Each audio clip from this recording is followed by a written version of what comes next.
Water is a huge subject. I harp on water like crazy. Hydrate, hydrate, hydrate.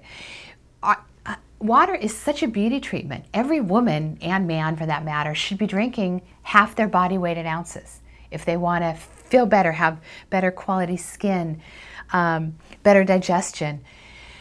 But not only that, there's little tricks that you can do to be more hydrated. For instance, you get up in the morning, you drink a big glass of water. I'm talking 12, 16, 20 ounces of water before you do anything. Morning is the time of kidney in Chinese medicine. This is the time of water. This is when you really want to hydrate. Different times of the day are different parts of our rhythm, like biorhythms, let's say, where our body will respond better.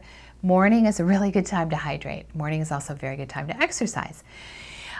A lot of people drink their water. They think they're getting hydrated because they're drinking coffee and soda and tea and energy drinks. That is not going to hydrate you. In fact, any beverage with caffeine will actually dehydrate you.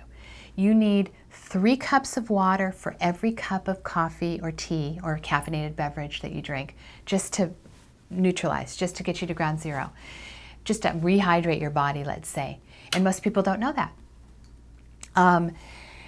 So plain water and some herb teas like mint tea, very mild herbal teas that have nothing added in them, can also hydrate your body. I believe that it's more important to drink the water in between meals or away from food. A lot of people feel like they're hydrating because they drink the glass of water with their dinner or their lunch or their breakfast. It actually washes away your digestive enzymes.